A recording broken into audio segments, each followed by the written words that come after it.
mastering layer of protection analysis. Ignoring human factors and enabling conditions in LOPA guarantees operational mediocrity. Which essential components of layer of protection analysis, LOPA, are crucial to achieving operational excellence in its implementation?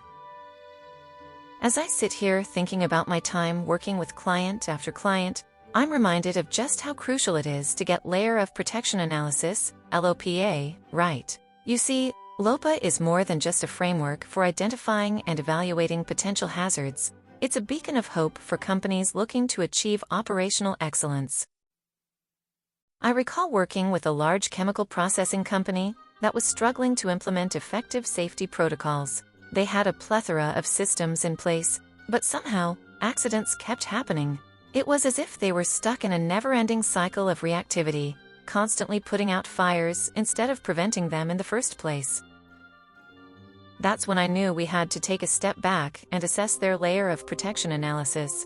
You see, LOPA is not just about identifying hazards, it's about identifying and mitigating risks. And to do that, you need to have the right components in place.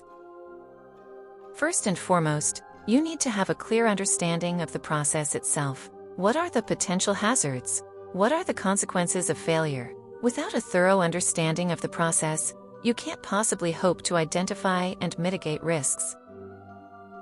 I remember walking through the plant with their operations team, observing the production line, and asking questions. What are the most critical steps in the process? Where are the potential failure points? By understanding the process inside and out, we were able to identify areas where hazards could arise.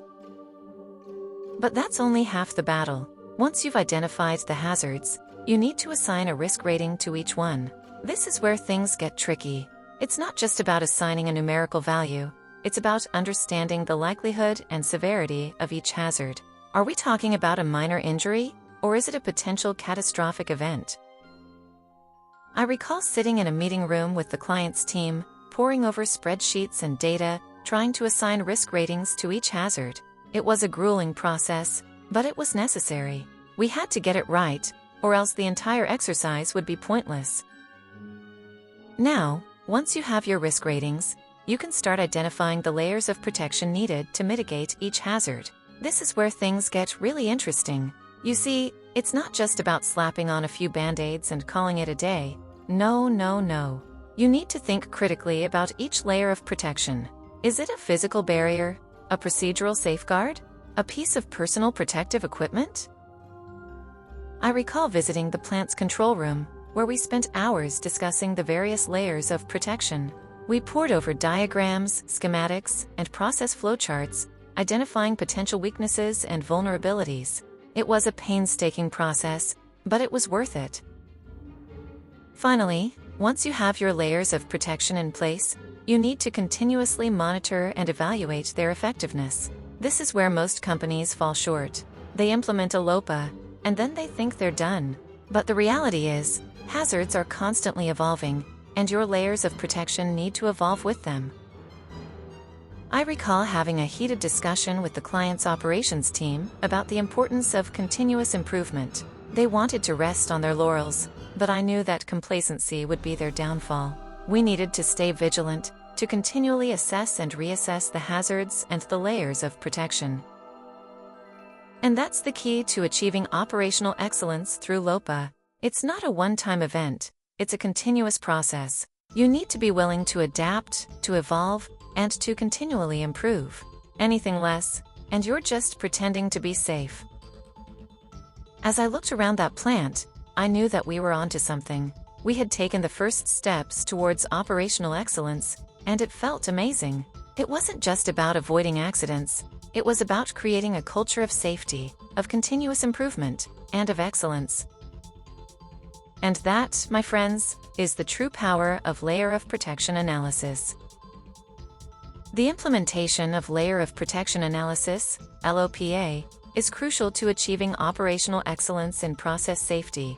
LOPA is a semi-quantitative risk assessment methodology that evaluates the effectiveness of independent protection layers, IPLs, in preventing or mitigating hazardous events. The following essential components of LOPA are crucial to achieving operational excellence in its implementation. 1. Clear definition of scenarios and hazards.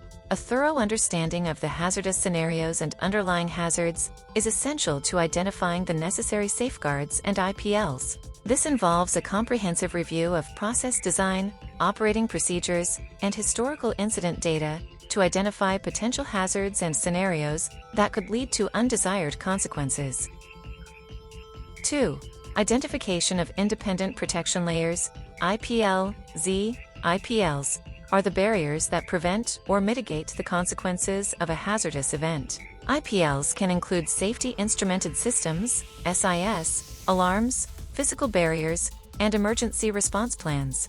Effective identification of IPLs is critical to the LOPA methodology, as it directly impacts the calculation of risk and the determination of required safeguards. 3. Risk assessment and classification. A risk assessment is performed to evaluate the likelihood and consequence of each identified hazard scenario. The risk is then classified using a risk matrix, which categorizes the risk as low, moderate, or high. This classification determines the required level of protection and the necessity of additional IPLs. 4. Evaluation of IPL effectiveness. Each IPL's effectiveness is evaluated based on its probability of failure on demand, PFD. The PFD is a measure of the IPL's reliability and is used to calculate the overall risk reduction achieved by the IPL. A thorough evaluation of IPL effectiveness ensures that the safeguards in place are sufficient to mitigate the risk to an acceptable level. 5. Determination of required safeguards. Based on the risk assessment and IPL evaluation, the required safeguards are determined. This may include the installation of new IPLs, modification of existing IPLs, or the implementation of additional safety measures. The determination of required safeguards is critical to ensuring that the risk is reduced to an acceptable level. 6. Implementation and verification of safeguards. The required safeguards are implemented, and their effectiveness is verified through testing and validation. This ensures that the safeguards are functioning as intended and provides confidence in their ability to mitigate the risk. 7.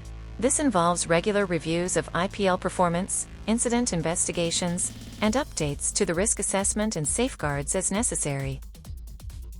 8. Competency. 9. Management of change, MOC. A robust mock process is essential to ensure that changes to the process, or IPLs, do not inadvertently introduce new hazards or compromise the effectiveness of existing safeguards. The MOC process ensures that changes are properly assessed, approved, and implemented. 10.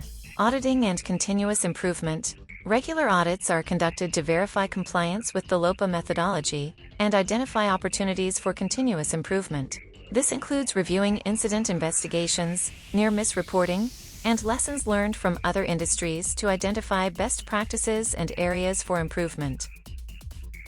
By incorporating these essential components, organizations can ensure that their LOPA implementation achieves operational excellence, reducing the risk of hazardous events and ensuring a safe and reliable operation.